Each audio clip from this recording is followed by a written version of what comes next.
It's playoff time in Tennessee. Welcome to the Six Rivers Media Sports Huddle. I'm your sports editor, JD Vaughn. Joining me as always, Jeff Birchfield, Andrew Smith, Brian Woodson. We've got a lot to dive into this week because on Friday night, the field across the state of Tennessee will cut in half. And it will continue to cut in half each week until we have a state champion.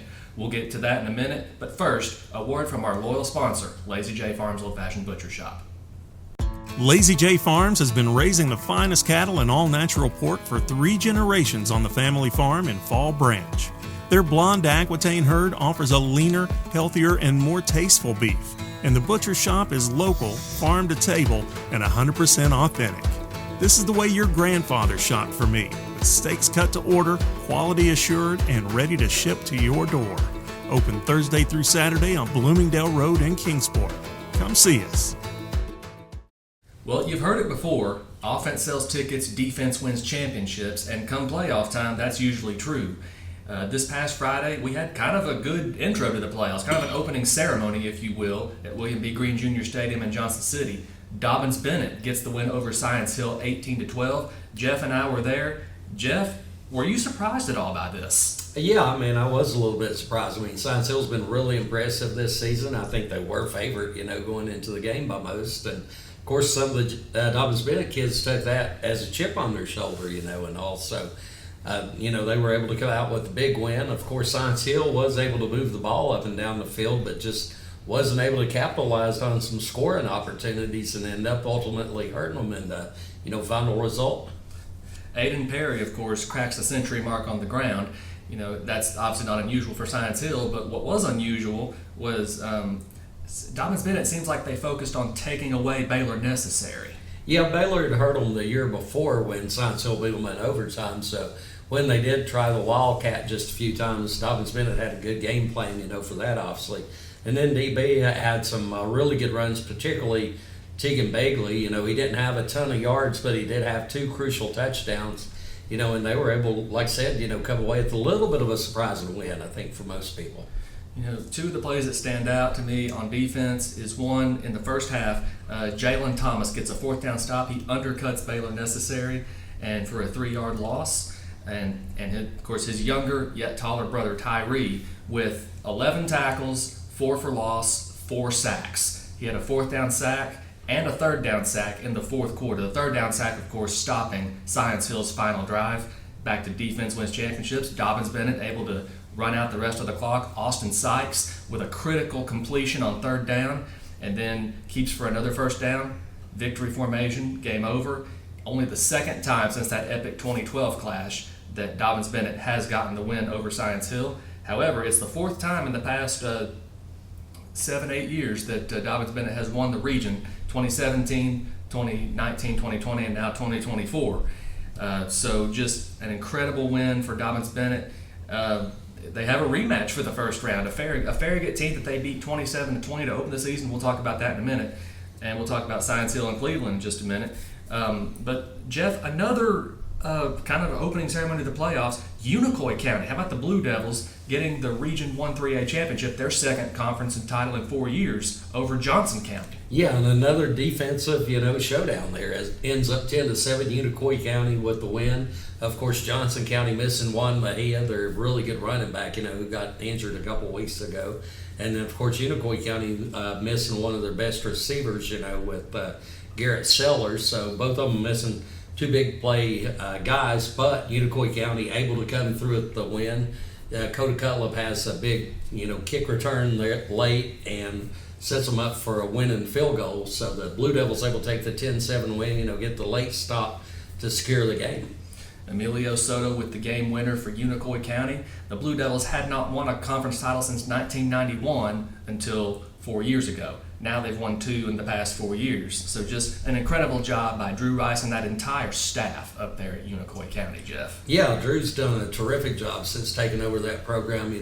I think back to the old days, they had Lewis Thompson and some of those guys were, terrific coaches. But, yeah, since Drew's taken over, he's a Unicoi County guy through and through. He's a star for them back in the day on the football field, on the basketball court.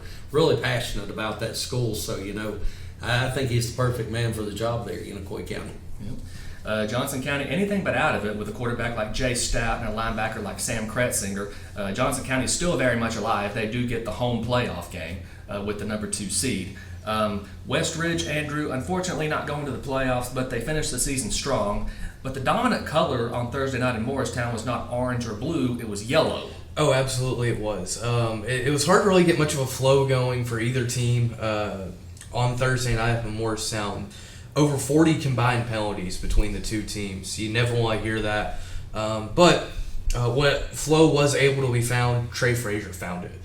He had a great game in his send-off as a Wolf. 153 yards and 3 touchdowns through the air. 132 yards and 2 touchdowns on the ground. Really strong performance from Trey. Whenever I talked to him after the game, he was obviously very emotional, how much West Ridge and Sullivan County has meant to him. So it was cool to see him have a moment like that against Morristown East. And for the Wolves, it's a great jumping off point going into next year. You mentioned they're not making the postseason. Still wouldn't necessarily call it a bad season. They finished 5-5 on the year, had their region struggles, but any chance you can to try and build some momentum toward next year is obviously good. And then also talking with Coach Hilton after the game, he commended his guys. Hey, these guys continued to fight. They continued to show up, and they very easily could have not done that after they got eliminated. So a lot to build on still for West Ridge moving forward.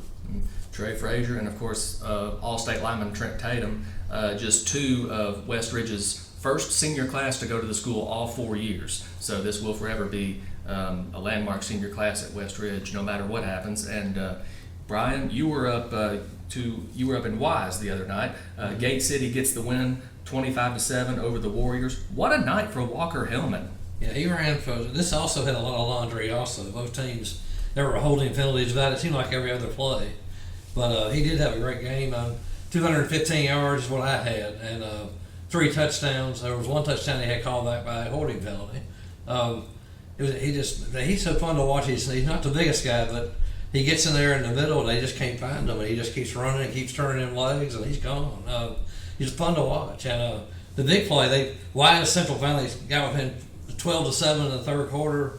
I'm still sitting there tweeting that score, and the kickoff goes to Parker Jenkins, and I just thought, he's not going to go more 5 yards. He went 74 yards for a touchdown. Really nice run. And that kind of just sealed the deal there because Wise really couldn't get anything going. But yeah, it was a good night. Too many penalties. The HC played well on defense. Wise has a really good, some really young, talented players, but HC did a nice job. Forced 3 turnovers in the first half and really had it under control from there. Yeah.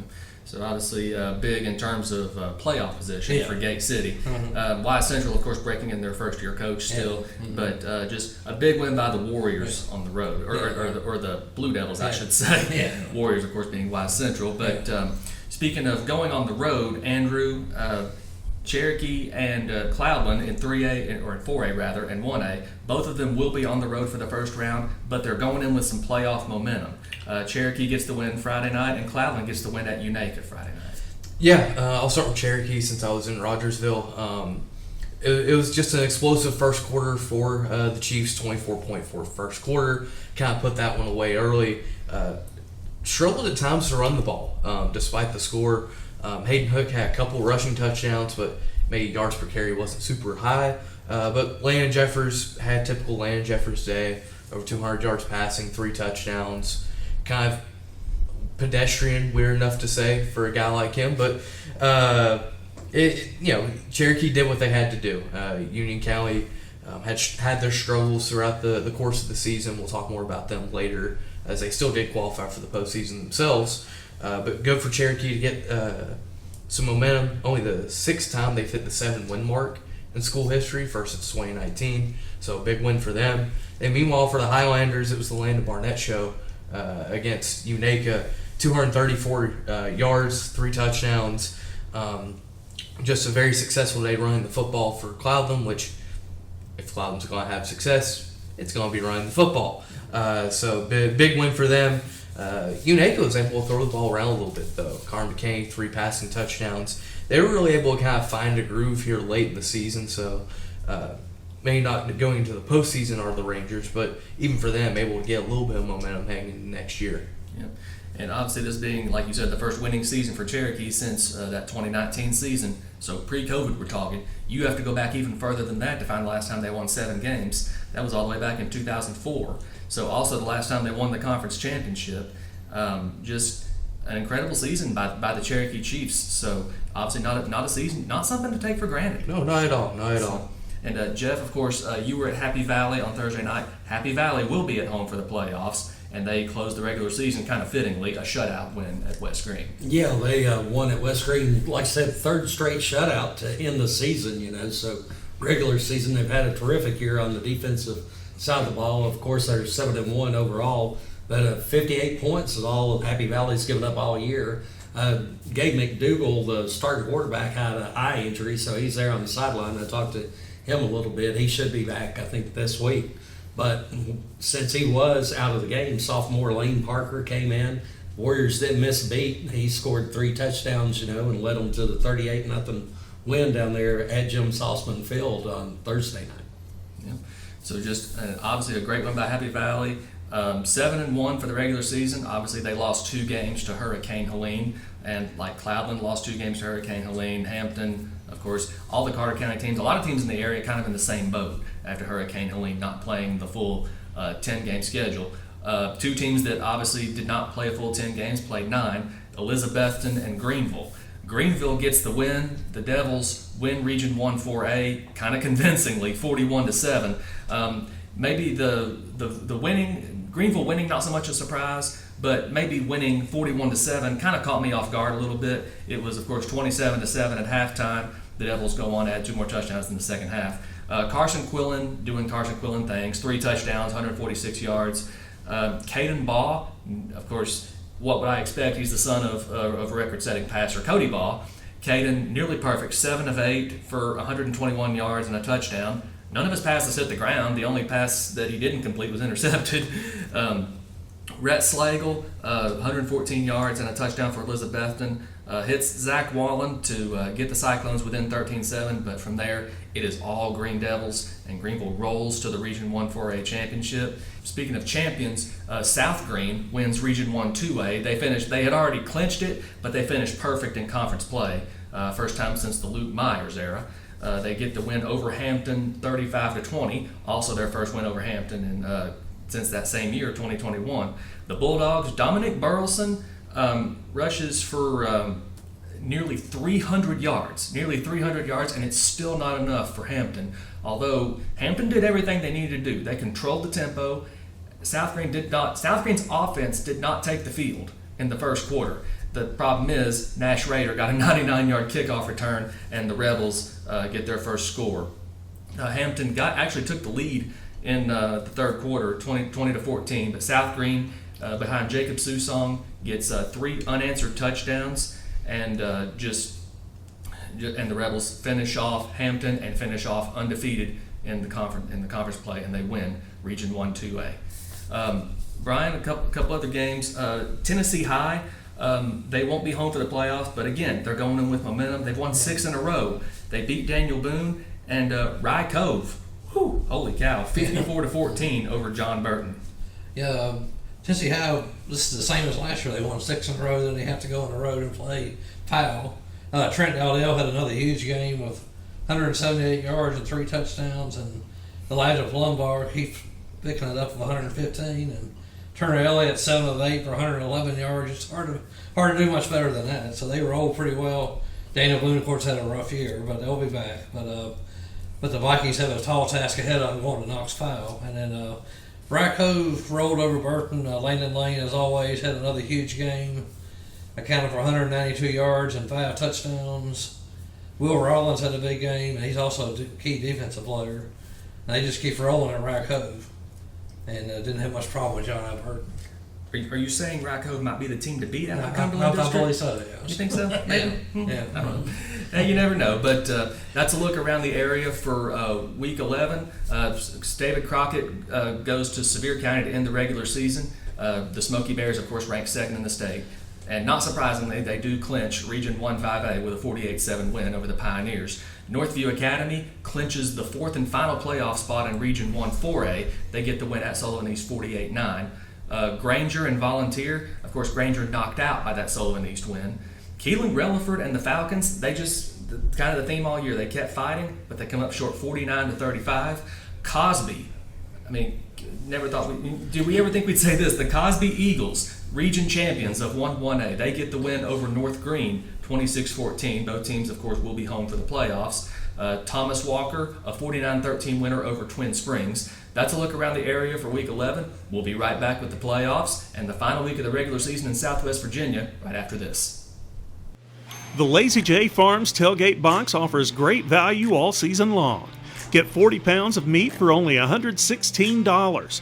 That's 5 pounds of beef patties and 3 pounds of chicken breasts, 1 pound of thick cut bacon, 3 packs of premium beef hot dogs and 2 packs of Chicago dogs, and 4 pounds of thick cut pork chops, all for $116 at Lazy J Farms Butcher Shop in Kingsport. Visit us online at lazyjbeef.com. As far as Tennessee goes, it's here. Every game from here on out could be the last one for anybody. It was hard to decide on a game of the week this week. We've got 2 intriguing ones up here in Class 6A. Science Hill at home hosting Cleveland for the first time ever. Dobbins-Bennett, of course, a rematch of Week 1 against Farragut. The Indians won that one 27-20. But first, we're going to start with Johnson City and Science Hill hosting Cleveland, a 7-3 Cleveland team. Science Hill, of course, 7-2, and Science Hill's got to put Dobbins-Bennett behind them. Yeah, I expect a big bounce back this week from Science Hill. I think, they've got a veteran coach, obviously, in Stacy Carter, who's, been through this before. I'm sure they'll be strong coming off the loss to Dobbins-Bennett. First thing Science Hill's got to do, we talked about it off camera there, is stop running back Isaiah Davis for Cleveland. He's got like over 1,100 yards rushing, and they've got a good quarterback as well in Chase Stevens. Some of the intriguing matchups are the Science Hill offense against the Cleveland defense. Because when I talked to Coach Carter earlier, he was really concerned with A.J. Westfield there on the defensive line. He's 6'2", 280, really a disruptor there. And then David Yancey, their middle linebacker, actually leads them in tackles. But then Science Hill's counters, they usually do have that 4 horsemen rushing attack, and I know they want to get back to all 4 of those guys really having big games with Aiden Perry, Baylor Necessary, and that Wildcat, Malik Anderson, and Ian Mathis, want those guys coming on strong. But I think probably Science Hill's best chance of maybe doing some damage against Cleveland. Cleveland's got some injuries in that secondary, so you're hoping maybe for Science Hill's sake that, Spencer Taylor can find, Stephen Famoyan and John Gatura, and some of those guys, open there deep in Carter Nelson. Yeah, and Corbin Lazier as well. Yeah, the tight end, I should have mentioned him as well. But and he did find them against Dobbins-Bennett, but just not consistently. Dobbins-Bennett bent but would not break. And just kind of similar to Week 1, Dobbins-Bennett bent but did not break against Farragut. Dobbins-Bennett jumped ahead 14-0 early in that game. Tegan Begley with a couple of touchdowns, but Tegan Begley actually left that game with an injury and was sidelined for next week or two. He was sidelined for the next week, came back for Week 3 against West Ridge. But obviously the one thing that kept hurting Dobbins-Bennett that night was Robbie Jacobs. He had 5 catches for 140 yards. So from quarterback Corbin Hobson. So the passing game and getting speed on the outside is what got Dobbins-Bennett last time. Obviously, that's been a point of emphasis for the Indians since then. And don't judge Farragut by their 4-6 record. The Admirals started 0-5, but they had won 4 in a row until last week's loss to Maryville, a game which Farragut led 21-0 before losing 28-21. So is Farragut going to either be still feeling the hangover from that, or is Farragut going to be motivated and just ready to go and turn the page? We don't know. You have to wonder about that with high school kids and stuff like that. But Austin Sykes, the Indians' passing game, they got to find that balance on offense that they were able to find last week, and that defense that played last week, that showed up last week in Science Hill, that defense has to show up and not allow Robbie Jacobs, Landon Collins, I should say, or whoever to get outside on them and get an open space, because that's what hurt Dobbins-Bennett in Week 1. That can't happen again if the Indians want to advance. And it would be Dobbins-Bennett, of course, looking for their first playoff win since 2020, the Zane Woodson era. So the Indians at home against Farragut, Tennessee High, like you said, Brian, on the road at Powell, a tough task, a battle of 8-2 football teams. David Crockett on the road, of course, at Knox West, two-time defending state champion Knox West, which just defeated Powell 30-18 to win the Region 2 5A, of course. Andrew, Elizabethton and Greenville. Obviously, Greenville gets the big win. Both teams at home this week. Fulton and Elizabethton meeting for the first time ever. Yeah, it's going to be a very fun matchup. You got a Fulton team coming up from Knoxville, making the trip up to Carter County. I know the folks in Elizabeth will certainly be hoping to make an impact on that game at Citizens Bank Stadium. In terms of on the field, I think Elizabethton has to have success running the football. They can't let a game get away from them like they did against Greenville last week. You have to let your run game keep you in a ball game. And through that, you're allowing Rhett Slagle to both be a threat on the ground using his legs and through the air.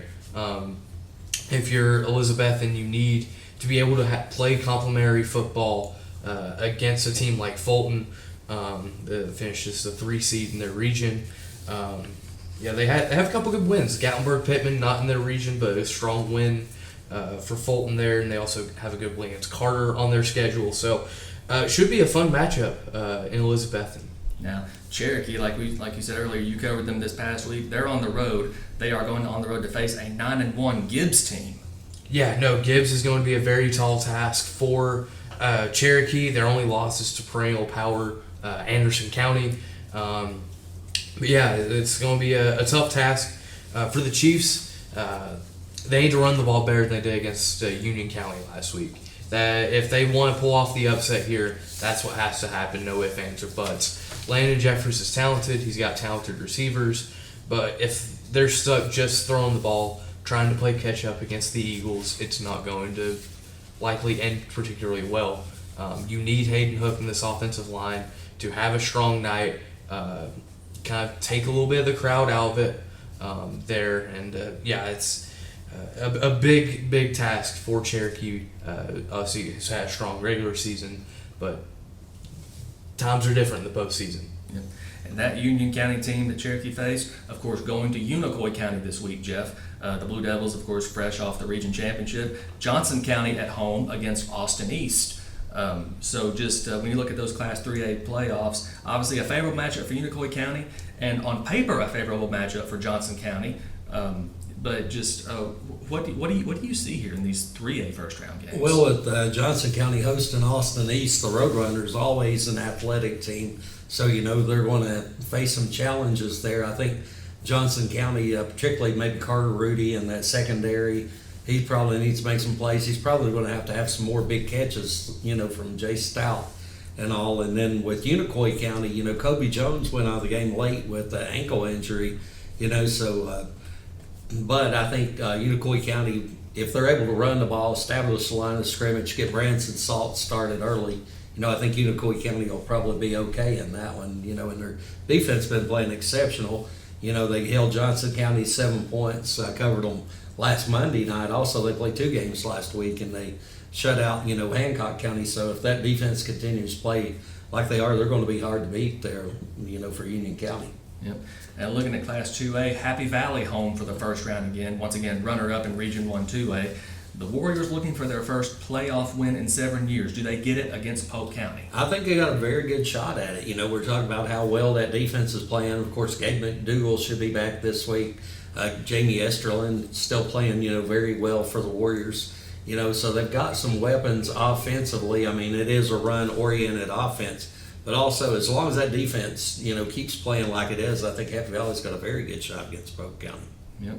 And then speaking of Carter County teams, 2 of them on the road. Hampton on the road. They do get a shot at revenge on York Institute. The difference, of course, is this is in the first round and it's in Jamestown. So a very tall task for Dominic Burleson and the Bulldogs.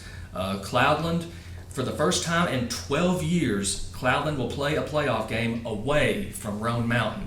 And not since 2002 has Cloudland won a playoff game on the road. They get a chance to end that streak this week. They go to Oliver Springs, an 8-2 football team. And Brian, it's not the playoffs yet in Southwest Virginia, but it might as well be in Scott County. We got the Scott County Super Bowl. Twin Springs goes to Rye Cove. Obviously, the War Eagles are a favorite, but you can throw that out the window. Twin Springs has so many injuries. Like I said, wrote an article last week. They've used 5 quarterbacks, about 3 running backs. They lost 3 linebackers. They even lost their 3.5-star kicker. So they've had it up here. They're going to play hard. Brendan Weddle, a terrific little athlete, he plays quarterback. Will probably start quarterback in this game. Rakovo is on a roll. This will be their first 10-0 regular season ever if they were able to pull it off. So I'm sure they're going to be motivated to do that with Landon Lane and Will Rollins and all that, Carter Roach and all the rest of them. Yeah. And of course, in Gate City, the Blue Devils trying to boost their playoff position even more. They're hosting Ridgeview, a game that definitely will have playoff consequences, I'm sure. This could possibly be the first of 2, because right now Ridgeview's 3, Gate City's 6 in the ratings. So Gate City, they just keep throwing the ball. Ridgeview's going to throw the ball with Ryan O'Quinn's a terrific quarterback against some good receivers. So Gate City will have to be on the alert in the secondary and try to get some pressure on him. Ridgeview against Gate City just slow down Hillman. The quarterback, Zane Reed's played real well, so you got to watch out for him too. And people like Parker Jenkins stepping up and making plays, and Corey Bird, get him the ball, he can move. So that should be an interesting game. But like I said, next week we might be going to Ridgeview to play them again. But we'll see after this one's over. Yeah. So like you said, a precursor to the playoffs in the VHSL. Of course, the playoffs in the TSSAA get underway this week. Buckle up. It's going to be a fun ride. Enjoy every second of it. Thank you all as always for joining us. Jeff Birchfield, Andrew Smith, Brian Woodson, JD Vaughn. Thank you all so much for tuning in. This has been the Six Rivers Media Sports Huddle, episode 12. Thank you once again to Lazy J Farms as well. Lazy J Farms has been raising the finest cattle in all-natural pork for 3 generations. Our blonde Aquitaine herd offers a leaner, healthier, and more tasteful beef that ships from our store directly to your freezer. This is the way your grandfather shot for meat, only now we wrap it, seal it, and send it right to your door. We have plenty of options to pick from, and they're all fresh and natural. Just visit our website at lazyjbeef.com and choose your package. We'll get it straight to you.